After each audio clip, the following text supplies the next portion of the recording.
آج کا lecture chemical reactions سے ریلیٹڈ ہے، اور کیمیکل ریئیکشنز میں سب سے پہلے جو چیز جاننے والی ہے وہ یہ ہے کہ ہم کیمیکلز کی شناخت کیسے کرتے ہیں، یعنی کہ کیمیکلز کو سمبلز کیسے دیتے ہیں۔ تو اس میں سب سے پہلے ہم ایٹمز کے سمبلز کی بات کریں گے۔ اس کے لیے ہم ایک چھوٹا سا مثال لیتے ہیں کہ ہمارے پاس فرض کریں کچھ پانچ اسٹوڈنٹس کا ایک گروپ ہے، عامر، بینش، فہیم، ہنا اور سدرا، اور ہم انہیں کچھ سمبلز دینا چاہتے ہیں، ہم انہیں کسی طریقے سے شناخت کرنا چاہتے ہیں کہ ہم کوئی ایک لیٹر ٹائپ کریں تو ایک اسٹوڈنٹ آ جائے، دوسرا ٹائپ کریں تو دوسرا آ جائے۔ تو اس کے لیے سب سے آسان طریقہ یہ ہے کہ ہم ان کے ناموں کا پہلا حرف، پہلا لیٹر لے لیں۔ تو مثلا عامر کے لیے اے، بینش کے لیے بی، فہیم کے لیے ایف، ہنا کے لیے ایچ اور سدرا کے لیے ایس۔ اب ہم فرض کریں ہم دو اسٹوڈنٹ اس گروپ میں اور ایڈ کر دیتے ہیں، علینا اور سارا۔ اب ظاہر ہے علینا کے لیے ہم اے استعمال نہیں کر سکتے کیونکہ اے پہلے ہی عامر کے لیے استعمال ہو چکا ہے، تو اس کے لیے پھر ہم اے ایل استعمال کریں گے۔ اسی طرح سارا کے لیے ہم ایس خالی یوز نہیں کر سکتے کیونکہ ایس سدرا کے لیے استعمال ہو چکا ہے، تو ہم پھر ایس اے استعمال کرتے ہیں اس کے لیے۔ اب اس کو تھوڑا سا اور مشکل بناتے ہیں، اور اب ان اسٹوڈنٹس میں دو اسٹوڈنٹس کا ہم اور اضافہ کرتے ہیں۔ تو دیکھیے سعید اور سعیدہ، تو اب سعید کے لیے ہم ایس اے نہیں یوز کر سکتے کیونکہ آلریڈی ایس اے سارا کے لیے استعمال ہو چکا ہے، تو ہم پھر کیا کرتے ہیں کہ ہم سعید کے لیے ایس ای استعمال کرتے ہیں۔ لیکن اب مسئلہ پھر رہ جائے گا پیچھے سعیدہ کا۔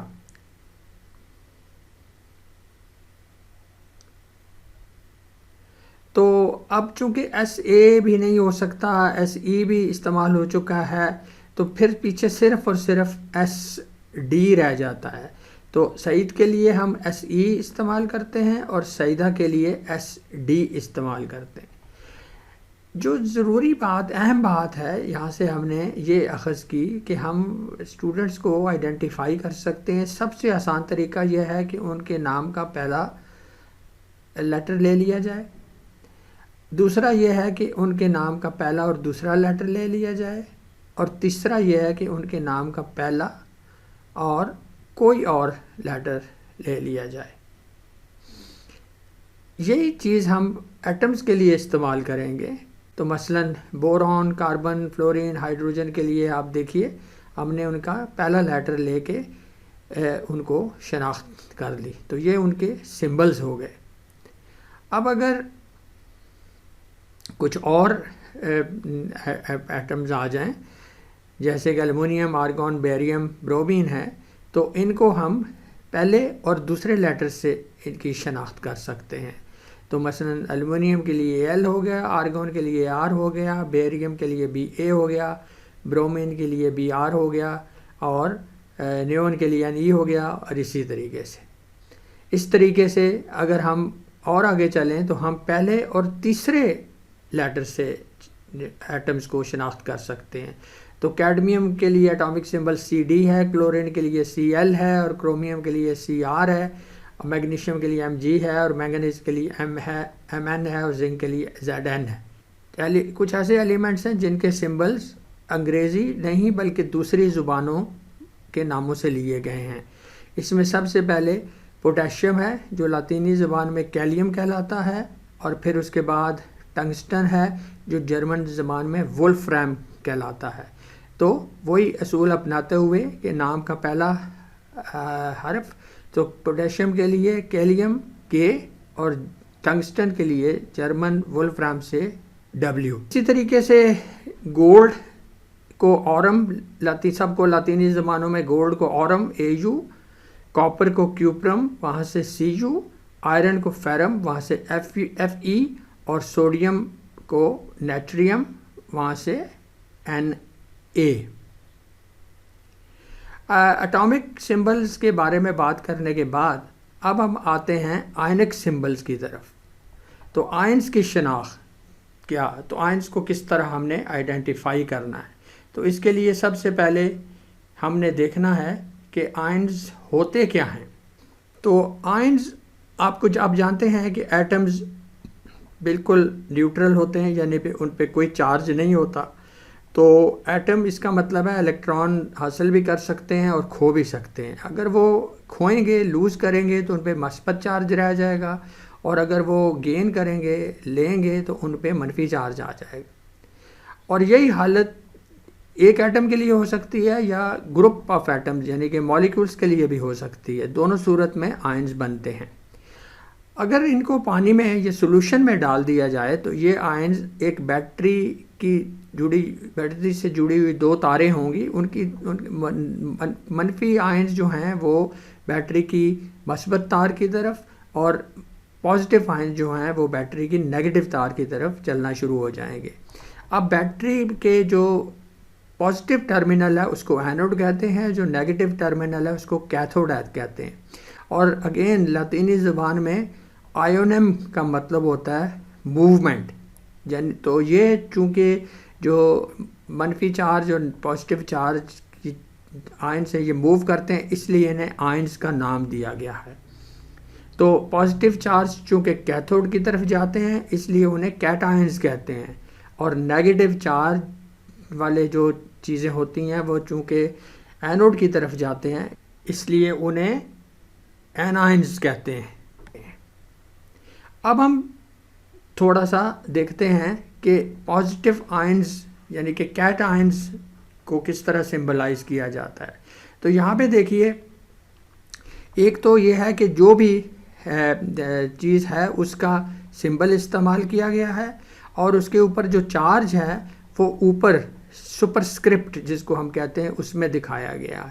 مثلا بیریم کا سمبل بی اے ہے اور اس کے اوپر 2 مثبت چارج ہے تو اس کو Ba2+ کر کے دکھایا گیا ہے.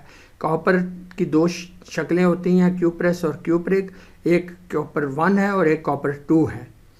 اسی طریقے سے آئرن کی بھی 2 ہیں تو یہ دکھایا گیا ہے. آگے چلیں تو پوٹیشیم ویسے K ہے لیکن اس کے اوپر ایک مثبت چارج ہوتا ہے تو اس کو K+. سلور Ag ہوتا ہے، اس میں ایک مثبت چارج. Sodium Na+. ٹین کی 2 اقسام ہیں، ایک کو سٹینس کہا جاتا ہے، ایک کو سٹینک. تو سٹینس جو ہے اس پہ 2 مثبت چارج ہیں اور سٹینک 4 مثبت چارج ہیں. یہ چیزیں ہم نہیں چاہتے کہ آپ ان کو یاد کریں یا رٹ لیں، آہستہ آہستہ خود سیکھ لیں گے. لیکن 2 چیزیں آپ کو ضرور یاد رکھنی چاہیے، امونیم اور ہائیڈرونیم آئن. اب ہم آتے ہیں نیگیٹو آئنز یعنی این آئنز کی طرف.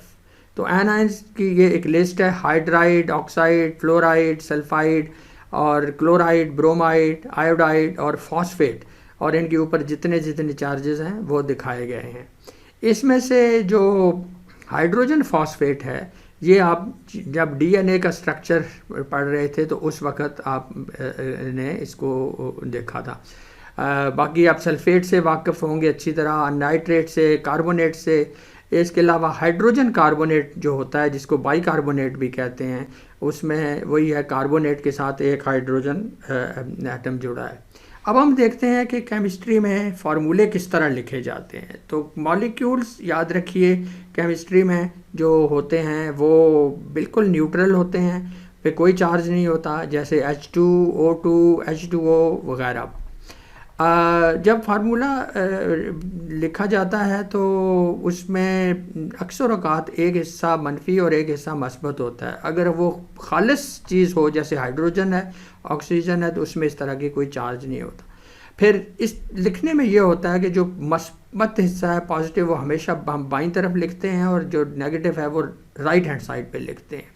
اور نمبر آف ایٹمز جو ہیں وہ انڈیکیٹ کیے جاتے ہیں اس طرح سبسکرپٹ میں، جیسے کہ ادھر دکھایا گیا ہے H2O2 میں.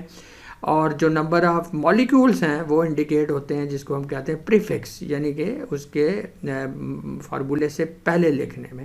یاد رکھیے کہ آخری لائن میں جو چیز لکھی ہوئی ہے کہ 2NO اور N2O2، حالانکہ یہ 2 تو کلی طور پر مختلف چیزیں ہیں. پہلی چیز یہ آئیڈینٹیفائی کر رہی ہے یہ NO ایک چیز ہے، ایک اسپیشیز ہے جس کے 2 مالیکیولز ہیں، اور دوسری چیز آئیڈینٹیفائی کر رہی ہے کہ N2O2 اپنے طور پر ایک مالیکیول ہے جس میں 2 نائٹروجن کے ایٹمز ہیں اور 2 آکسیجن کے ایٹمز ہیں۔ آخر میں ہم آپ کو ایک سلائیڈ میں کچھ مثالیں دکھا رہے ہیں کہ کس طریقے سے مثبت چیزیں اور منفی چیزیں آپس میں مل کے فارمولہ بناتی ہیں۔ یہاں پر آپ یہ دیکھیں کہ ہائیڈروجن جو کہ 1+ ہے اور آکسیجن 2- ہے، تو جب ایک آکسائڈ آئے گا تو اس کے لیے 2 ہائیڈروجن آئیں گے تاکہ وہ نیوٹرلائز ہو سکے، اس لیے پانی کا فارمولہ H2O ہے۔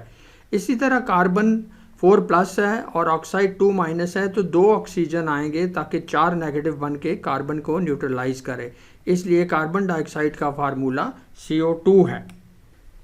اسی طرح آپ دیکھیں گے کہ میگنیشیم اور کاربونیٹ کو لے لیں تو میگنیشیم میں چونکہ 2+ ہے اور کاربونیٹ میں بھی 2- ہے، تو کوئی مشکل نہیں، سمپلی میگنیشیم کاربونیٹ آ گیا۔ آگے ہم چلتے ہیں کیلشیم ہائیڈروکسائڈ کی طرف، تو یہ بھی آسان ہے لیکن اس میں لکھنے میں تھوڑی سی ایک اسپیشل طریقہ اپنایا گیا ہے، کیونکہ کیلشیم +2 ہے اور ہائیڈروکسائڈ -1 ہے، تو ہائیڈروکسائڈ کے 2 ہمیں آئن چاہیے ہوں گے، تو ان 2 کو انڈیکیٹ کرنے کے لیے ہم بریکٹ ڈال کے اس کے نیچے 2 لکھیں گے تاکہ ہمیں پتہ چلے کہ اس میں اگر ہم خالی ہائیڈروجن کے ساتھ 2 لکھ دیں گے تو وہ خدا نخواستہ یہ محسوس ہوگا کہ کیلشیم 1 ہے، آکسیجن 1 ہے اور ہائیڈروجن 2 ہیں، جبکہ ایسا نہیں ہے۔ ہم بتا رہے ہیں کہ ہائیڈروکسائڈ کے 2 ہیں، یعنی کہ 2 آکسیجن 2 ہائیڈروجن ہیں۔